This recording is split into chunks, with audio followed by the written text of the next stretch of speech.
All right, everybody, let's go ahead and get started. Welcome, all of you, to Classics 160D2, Classical Mythology, and today's lecture 9.1 on Heracles, the greatest of the Greek heroes, and the idea of heroes in Greek mythology more generally. Let's go ahead and see what we got on the docket for today. We are going to start with a few announcements.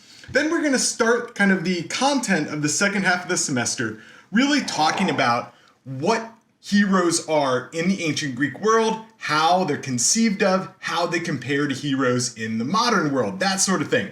And then we'll spend the second half of the class talking about the greatest of all the Greek heroes, Heracles. You see him every day. He's always showing up in different colors. And we are going to talk about how he came into Greek mythology, the birth of Heracles, and then what he's known best for, the 12 labors.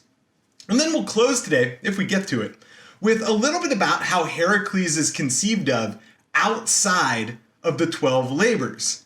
And what we're going to see is kind of a weird dichotomy, whereas like when he's actually undertaking these labors, he's incredibly strong and competent and really like everything a Greek person should be. And then we see him in like kind of Greek drama, in Greek tragedy, and he's very, very different. He's kind of like a bumbling fool and getting drunk and doing the wrong thing. And so we'll see this very different conception of him when engaged in the labors versus when he's engaged in familial matters or something outside of those kind of epic quests.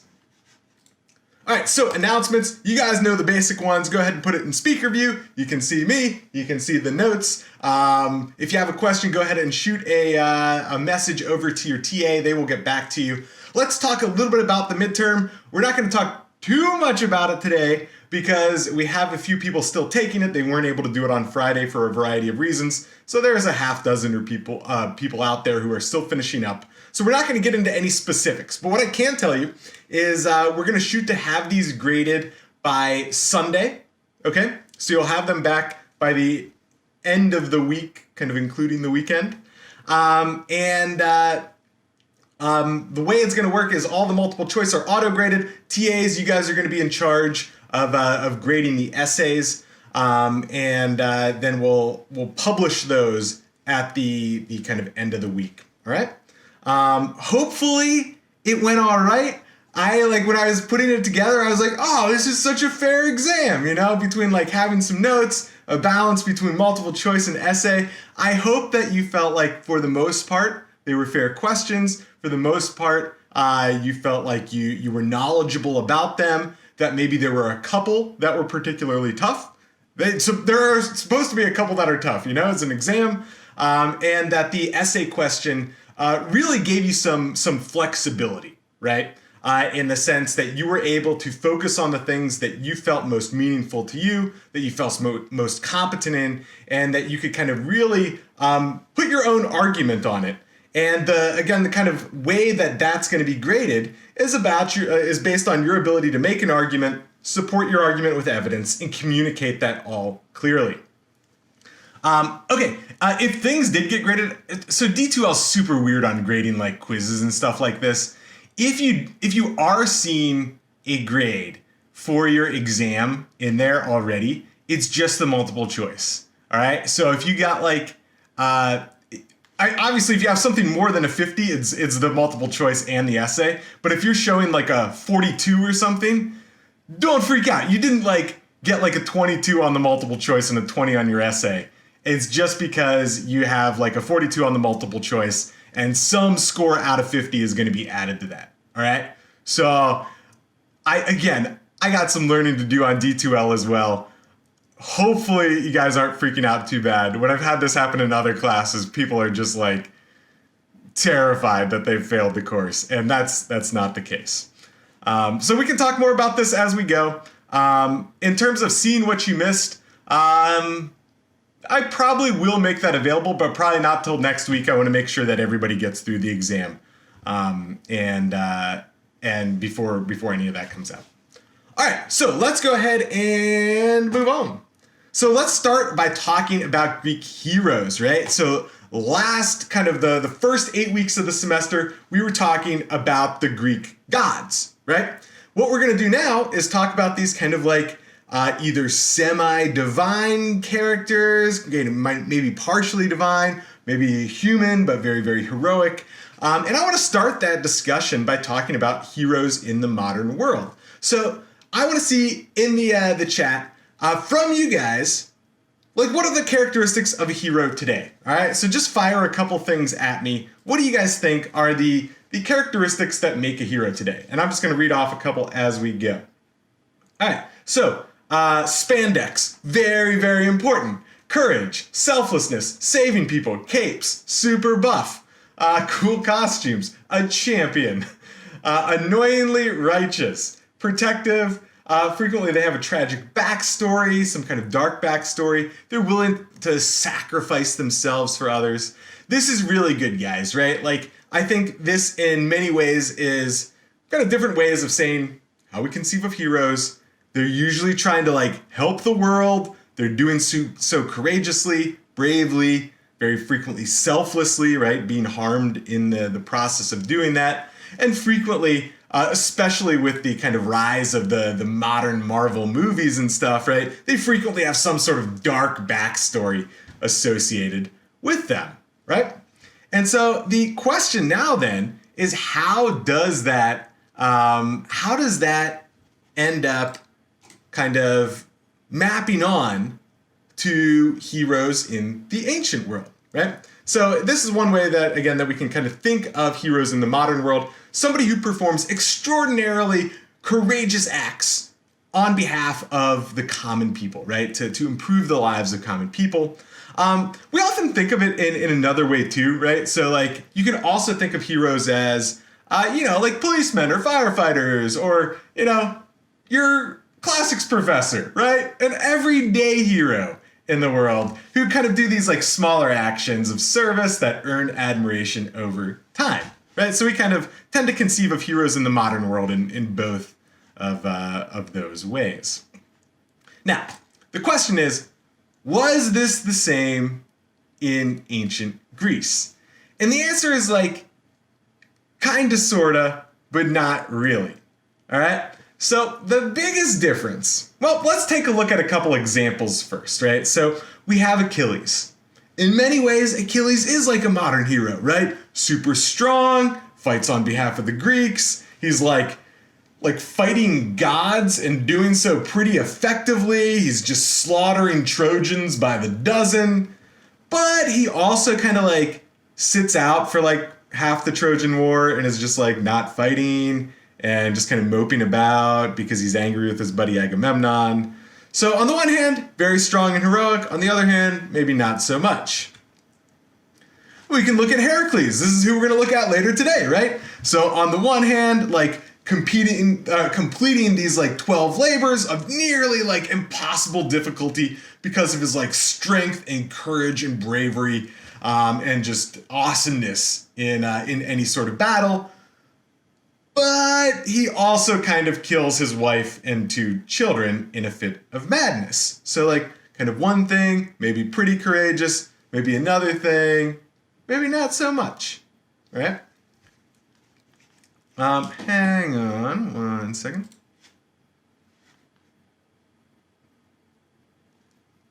Oh, getting a question. Yeah, if you have a question, go ahead and make sure that you shoot it to your TA, and they can go ahead and forward it to me. Okay, yeah, so let's see who else we got. We've got Oedipus. We'll talk about Oedipus a little bit later in the course. And so Oedipus, right, he's able to free the city of Thebes from this terrible Sphinx who is wreaking havoc on the city. But he also kind of sort of kills his dad, marries his mom, and curses his son so they kill each other. So like on the one hand, pretty good dude, saves an entire city. On another hand, kills his family, part of his family, and sleeps with another part of his family. Okay, so was it the same, right? The kind of extraordinary deeds aspect of being a hero does indeed, hang on one second here.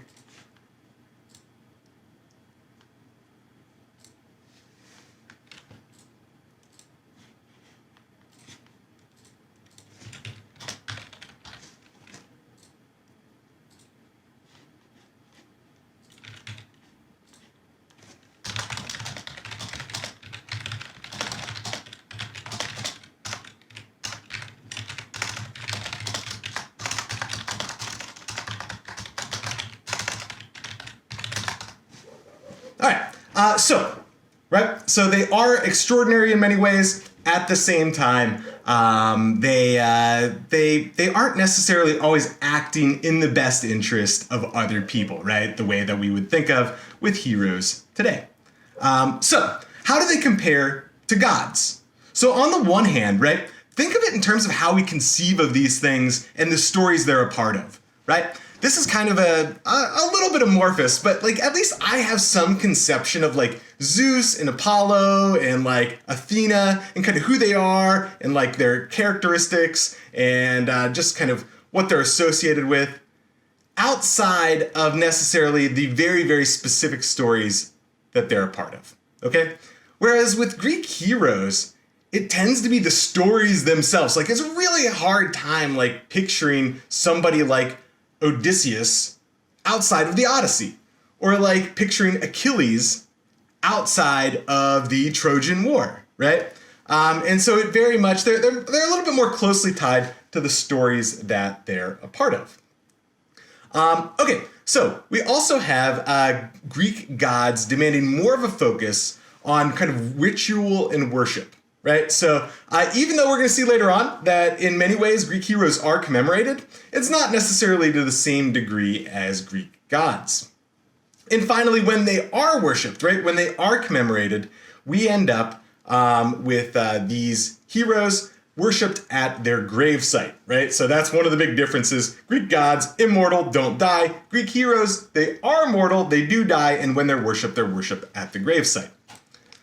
So, let's go ahead and... Okay, before we get into the 5 traits of heroes, let's talk a little bit about the word itself, right? When we talk about it with the modern world, right? Like we kind of mentioned these guys, this idea of like superheroes, right? Extraordinary strength, courage, working on behalf of the common good, and then kind of like everyday heroes, like professors of classics or whatever. And in the ancient Greek world, there are also kind of 2 different types, and they don't map on quite exactly though. So we have these kind of superheroes, think Achilles, Odysseus, Heracles, that sort of thing, right? You can kind of think of them as parallel to superheroes. Everyday heroes are kind of more closely paralleled to local heroes in ancient Greece. So these are people who don't have kind of stories told throughout the entire Greek world, but nevertheless, for their own city-state, are known enough and kind of heroic enough that they do get commemorated. And we'll take a look at a couple people like that. So what we're going to do now is look at the 5 traits of heroes in the ancient Greek world, right? So you're going to want to remember all 5 of these things, and these are the different traits that exemplify an ancient Greek hero. So first and foremost, one of the big differences between ancient Greek gods and ancient Greek heroes, heroes end up dying, right? So hero is somebody who has died. So, when we go all the way back to the Theogony, right, they're known as these like semi-divine characters. They end up dying, even if that death is like a particularly notable or heroic or memorable death. Nevertheless, Greek heroes die.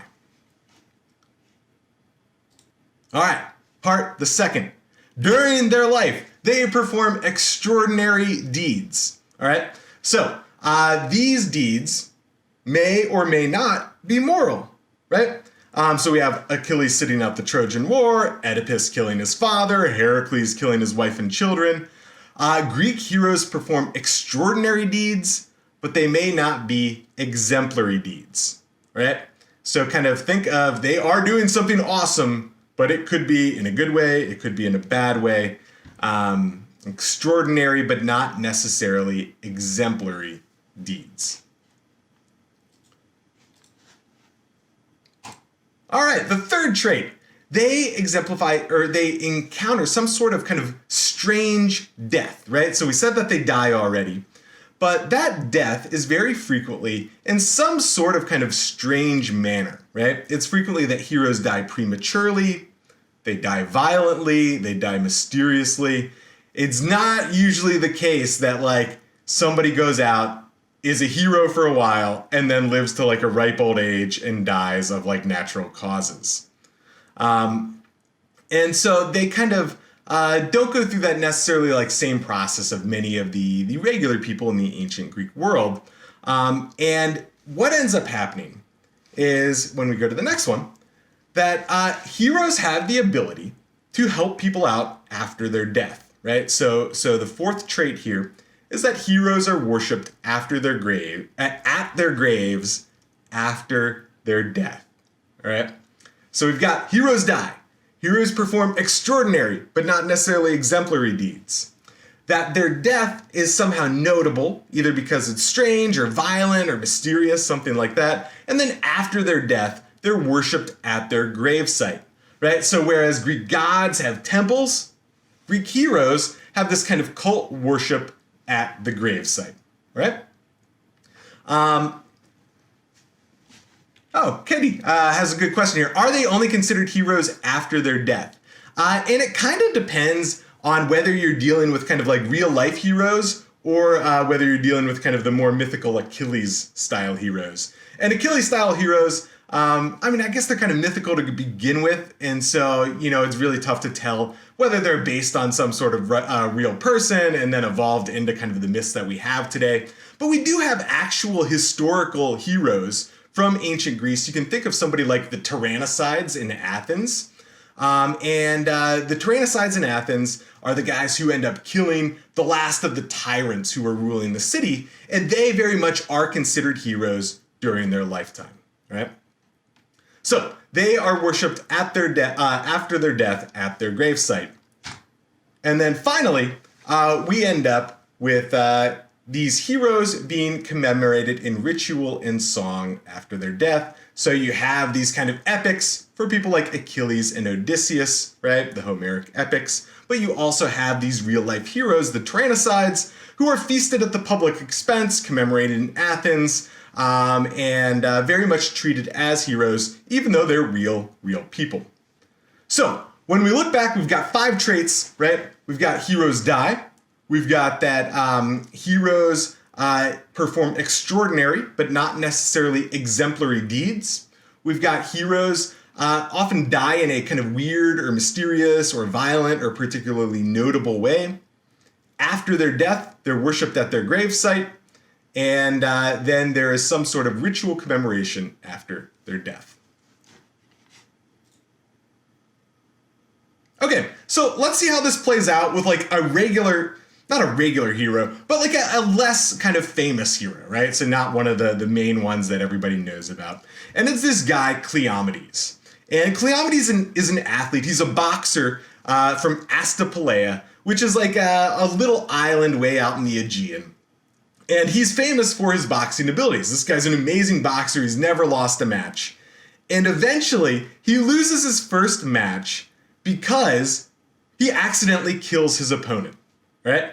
And so the way it actually works in ancient Greece, and you can learn more about this if you take the ancient athletics class over the winter session, in boxing, as well as in the other kind of combat sports in ancient Greece, you're allowed to kill your opponent, but you have to do it like not on purpose, all right? You can't like cheat and kill your opponent. You can't be intentionally killing your opponent.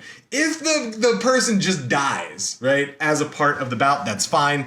But in the case of Cleomedes, he is said to have cheated in the match, and as a result, he's determined the loser, even though he's killed the other person, and the other person isn't even alive. Now, poor Cleomedes goes back home, he's really, really sad, and he does not react well to this. So what he ends up doing is basically taking the columns from the local school building, ripping them down, causing the entire roof to fall down of the school building, and killing 60 kids inside. So it's not really how you want to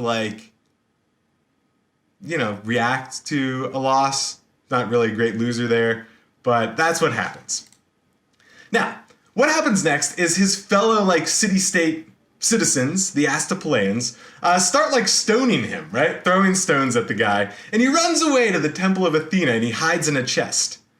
And when the townspeople go and they open the chest, he's gone. right? And they're super confused. They go to the Delphic Oracle, and the Delphic Oracle says that he should be worshipped as a hero in that town forever on. And when we look at how this models, right, the different things, we see that he kills his opponent, right? And the school children, right? He's exemplifying extraordinary strength, but not necessarily moral or exemplary behavior. That his death does end up being violent, right? If it is that he does die there, with the kind of stoning and the disappearance in the chest in the Temple of Athena.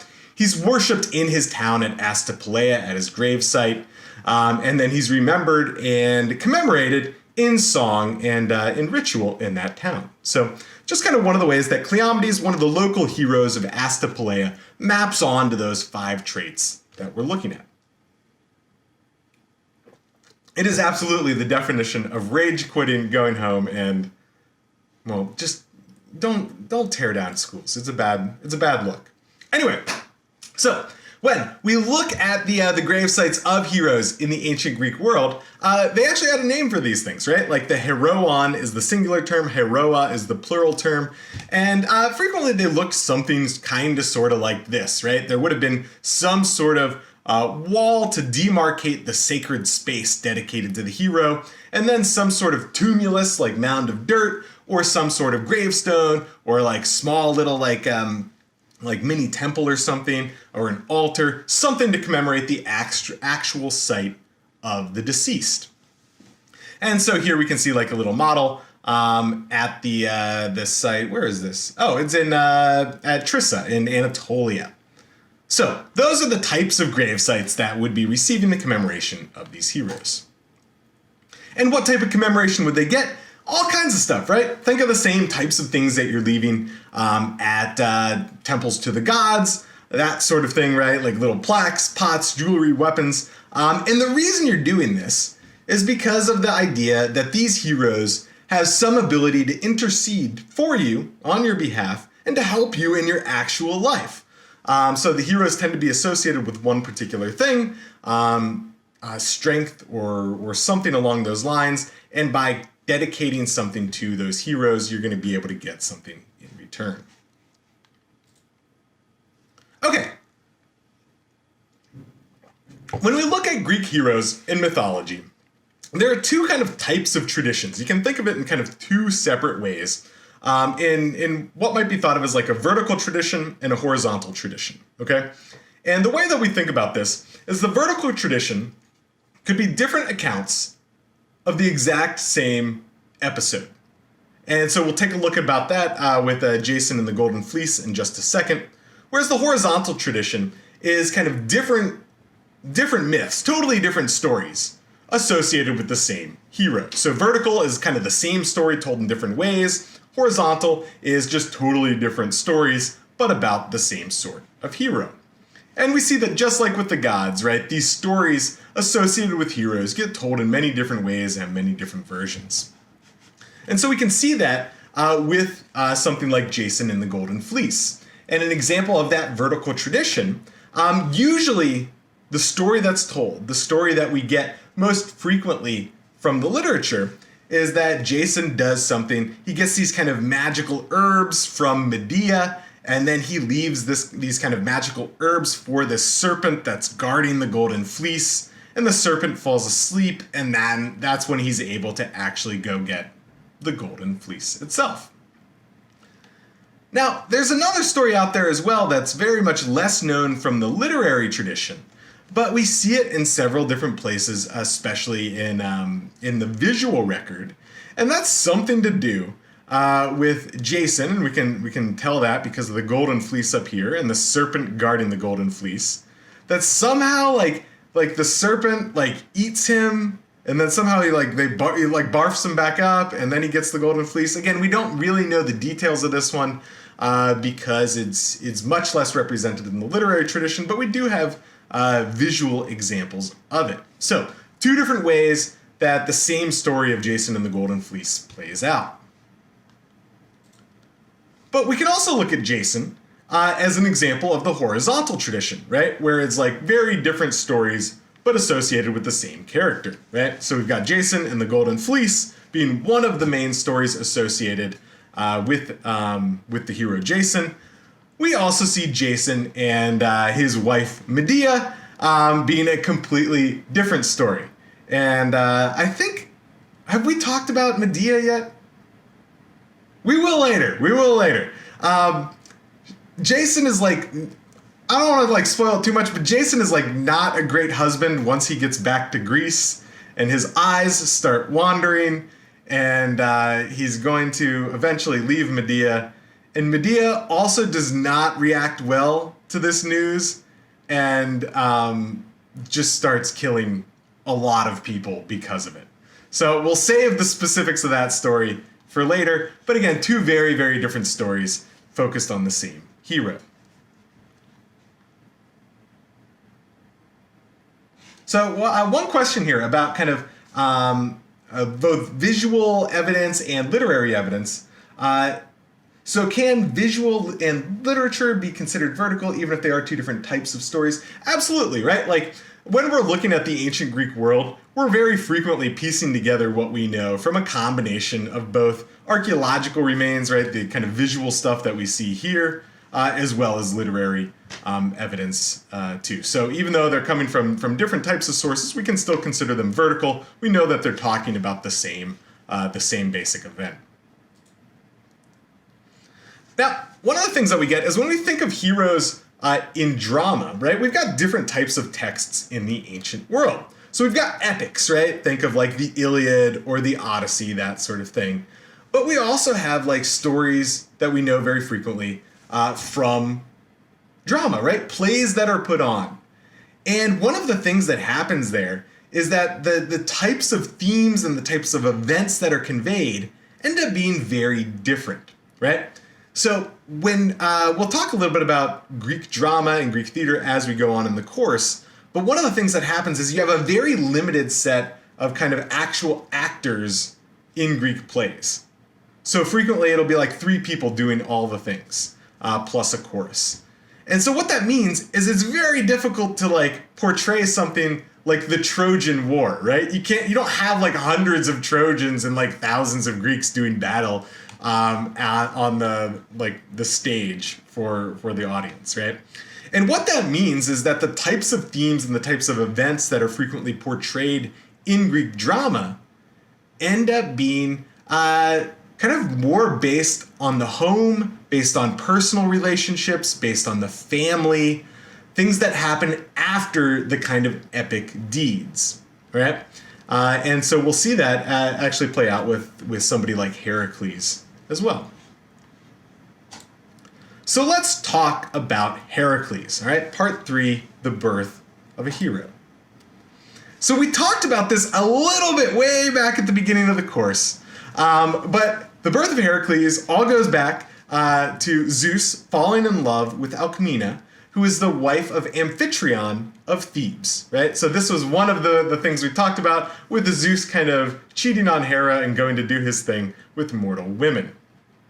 So what Zeus ends up doing here is basically turning himself into a normal guy who looks exactly like Amphitryon and sleeping with Alcmena, right? She thinks she's sleeping with her husband. Maybe she kind of gets a little sense that it's somebody divine while this is going on. But anyway, she goes through with it. And then later, like that night or the next night or something like that, Amphitryon returns home and he sleeps with her as well. So in a very short span of time, she slept both with Zeus and with her husband Amphitryon, and they have 2 different sons. They have Iphicles, who comes from Amphitryon. You've probably never heard of Iphicles before, because he's from Amphitryon and not Zeus. And then you have Heracles, right, the son of Zeus. Now, Zeus makes a promise, right? Like, Zeus kind of is one of these guys who will say anything, like, in the moment to kind of, like, just like, come on, baby, like, if we can get busy, then I'll make your kid the king among men. How about that? How's that work for you? And so he'll say kind of anything, and he's promised Alcmena that a child born on Heracles' expected due date is going to be a king among men. Now, Hera, of course, is not happy at all. And so she hears about this promise that has been made, and she delays Heracles' birth. And so there's another guy, this guy Eurystheus, and you're going to want to write down that name. That guy is going to come back, he's going to come back into the story a little bit later. Born on that same day, and he eventually does become the king of Tiryns. So Heracles' birth is delayed, Eurystheus is born first, he becomes the king of Tiryns, kind of fulfilling that prophecy of the king among men. Now, Heracles gets even, Hera gets even angrier because this like tiny little baby boy is named after her. And there's different like stories about why that's the case. Some people argue that it's because Hera actually raises Heracles for a while. Other people argue that it was basically because Hera was going after him, and so it was like the strength that he got throughout that process that made him so strong. But she's not happy about it, and at a very, very early age, she ends up putting 2 snakes into the crib with Heracles, right? Thinking that these 2 snakes will basically just snuff him out and put an end to this before it becomes too big of a deal. Now, what ends up happening, and you can see it in this fresco from Pompeii here, is that the like kind of caretaker comes into the room one day, and basically the like baby Heracles is like first playing with the snakes and then just strangles both of the snakes. So even when he's a baby, even though he's like a buff little baby who looks like an old man here, he ends up being strong from a very early age. So according to another story, it's after that event that like the family gets super worried that like they don't know who's trying to kill baby Heracles, but somebody is. So they give baby Heracles to Hera, and Hera doesn't know what he looks like. She just knows like, I don't know, somehow she knows him, but she doesn't know what he looks like, and she like nurses him, right? And it's actually from her milk that like Heracles gets his superior power. And then finally, when it's revealed that Heracles is indeed, right, the son of Zeus and Alcmena, she like ends up pushing him away, and it's the milk that kind of spills out during that process that becomes the Milky Way, hence the Milky Way galaxy. So Heracles, kind of with a crazy, a life-threatening young childhood here, but one in which he's already demonstrating his strength. Now, Hera's not done yet, and she ends up kind of continuing this pursuit to make Heracles' life very difficult, right? And again, we see here that it's not the person who caused the problem being punished, but rather kind of the innocent result of that issue. And she puts Heracles into this kind of madness, into this frenzy. And in this frenzy, Heracles ends up killing his wife and 2 children. And he goes to the Delphic oracle after this occurs. And he asks how he can make up for like this terrible thing that he's done, right? He knows that it was like in a fit of madness. He's like, this isn't who I am. How can I make up for this? And the Delphic oracle tells him that he needs to serve King Eurystheus, right? Remember the guy that was born on his expected due date just before he was, who becomes the king of Tiryns. And Eurystheus goes ahead and assigns Heracles 10 different labors to make up for killing his family. So, I know it doesn't look like it, but Heracles is brown today, so go ahead and put brown into the attendance for today. And then after you do that, we will go ahead and start talking about those labors.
All right, let's go ahead and get back to it and dive into these labors.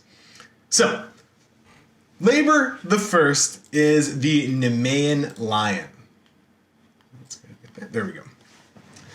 So, the Nemean lion, and the Nemean lion is named after the city of Nemea. And so this is kind of near Corinth, basically where kind of Attica, where Athens is, connects to the Peloponnese, where Sparta is. Corinth is the major city connecting those. Another town nearby is Nemea, and there's this giant lion in a cave near Nemea that would that basically took women as hostages, and then the young men who would try to save them, well, the lion would like basically eat them up.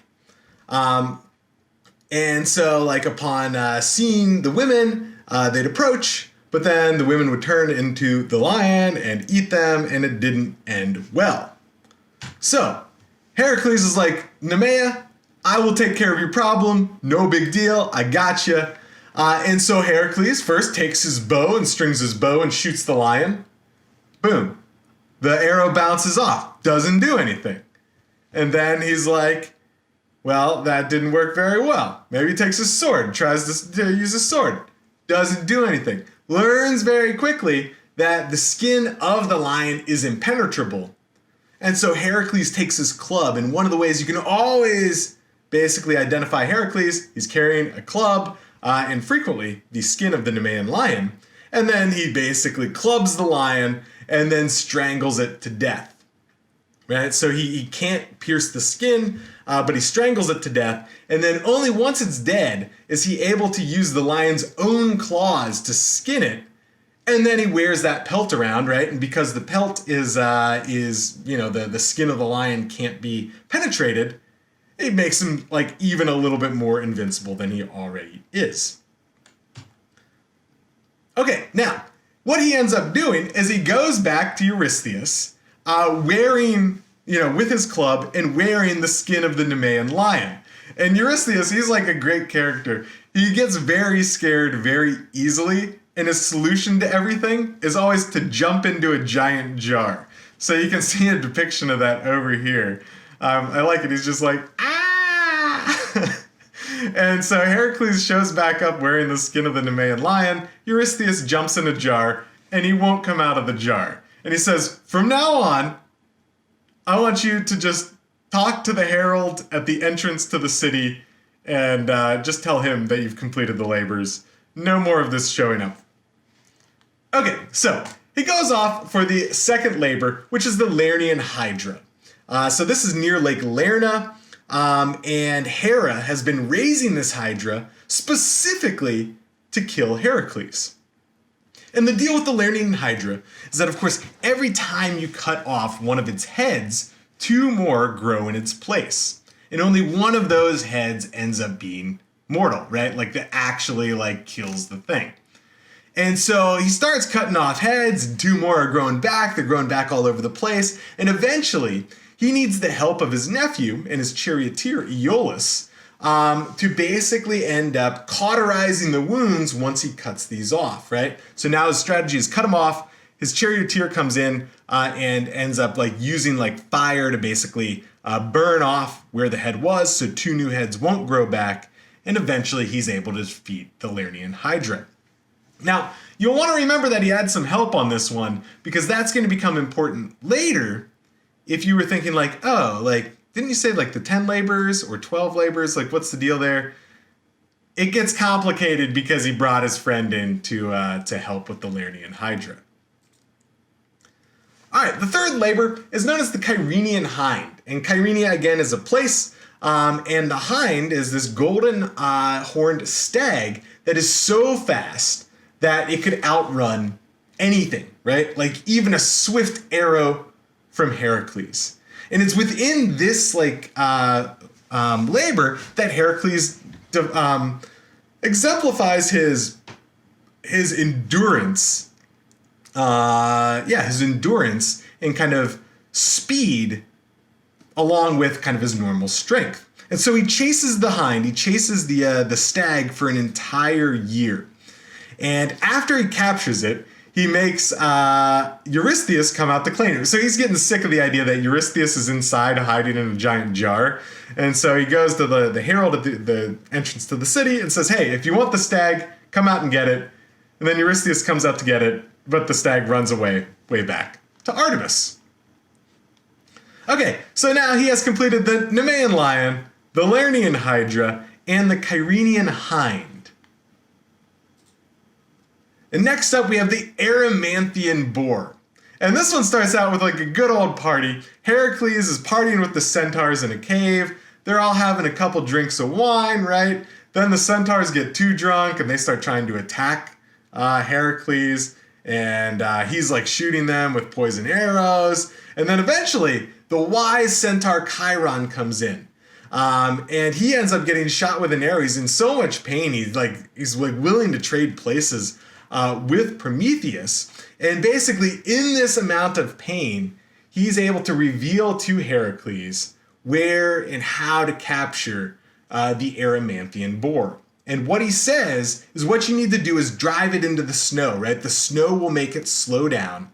And then once you have it there, then you can like bind its legs and wrap it up.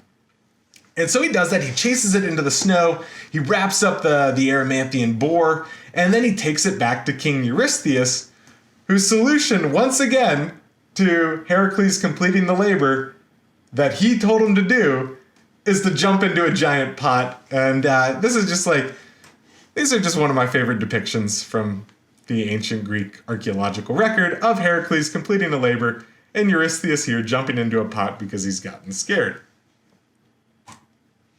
All right, so the shittiest of all the labors, labor number 5, Heracles has to clean the Algae and Stables.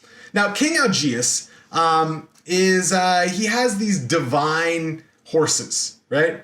And part of what makes them divine is like they basically crap out massive amounts of poisonous crap. And it hasn't been cleaned in 30 years. And so this is basically impossible even for somebody with the strength of Heracles. And you can see that originally he tries to do it with like a shovel or a pick or something like that. It doesn't work well. And it's with the help of Athena that he's inspired to complete the labor by diverting the river. So eventually he diverts the river. The river ends up flowing through the stables, and the stables end up being cleaned. So this is another one where later on we're going to see that Eurystheus is not happy with the way the labor's been accomplished, and he wants to see some things. He's basically saying it's not going to count because of the way it's been done.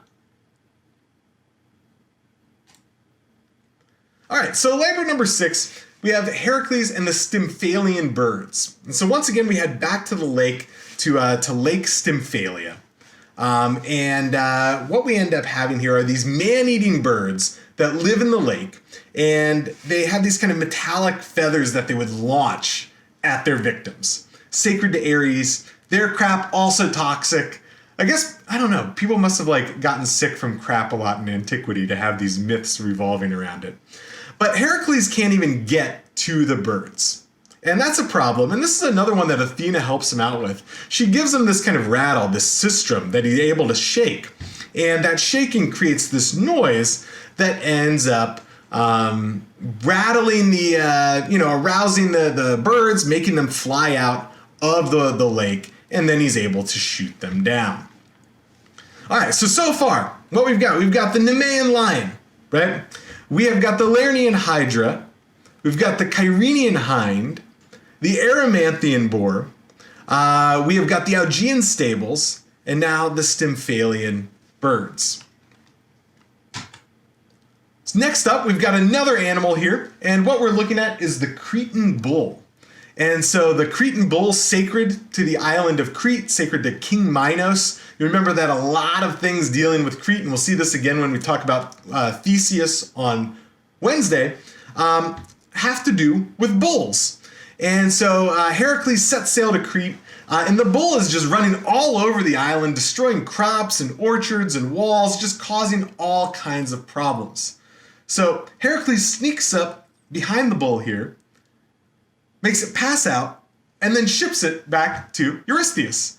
And Eurystheus eventually ends up letting the thing loose on accident. And eventually later on, it's Theseus, again, who we'll see on Wednesday, who ends up capturing and sacrificing the bull to Apollo. It actually changes names there again between the Cretan bull, which is what we call it when it's associated with Heracles, to the Marathonian bull when it's associated with Theseus. Next up, we have the mares of Diomedes, right? So the horses of Diomedes, and these are crazy horses because they do two things. One, they eat human flesh, and two, they breathe fire. Very difficult even for Heracles. So what Heracles does is he actually uses his brain on this one. He digs a ditch, right? He chases them onto a peninsula, right? And then digs a ditch to basically separate the peninsula from the mainland. So now these horses are on an island. He then goes and kills Diomedes, the guy who owned the horses, and then he feeds him to the horses. So kind of a cold move by Heracles there. This makes the horses calmer, and then he can bind their mouths shut and take them back to Eurystheus. Next up, we've got the Amazonian belt. We'll go ahead and do 9 and 10 today.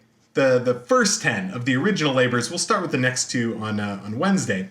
And labor number 9, it's Eurystheus' daughter who wants the belt of Hippolyta, the queen of the Amazons. In Hippolyta, basically Heracles goes out there. Hippolyta is basically going to give the guy the belt. Right? They get along really well. Heracles is like, oh, I like killing things. Hippolyta's like, I like killing things too. Let's be awesome together. And then Hera's starts sowing her seeds of distrust, and then that makes Hippolyta not like Heracles. Heracles has to kill her and take the belt back to Eurystheus. And then finally, the last of the original 10 labors, the cattle of Garion, one of the most difficult ones. First, he has to go very, very far west, and so he's traveling across North Africa.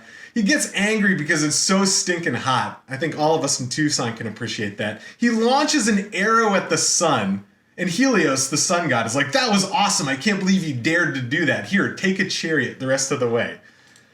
And then he finds this two-headed dog, Orthrus, kills that. Then he kills the herdsman, the owner of the dog. And then finally he gets to Garion here, who's made up of 3 different heads and 3 bodies. And he's able to kill Garion by basically firing these poison arrows at him. So let's wrap up with that today. We'll find out why he needs 2 more labors. Next time we will tackle those 2 labors as well as Heracles and tragedy and then move on to Theseus. Have a great couple days, guys. I will see you on Wednesday. All right, bye everyone.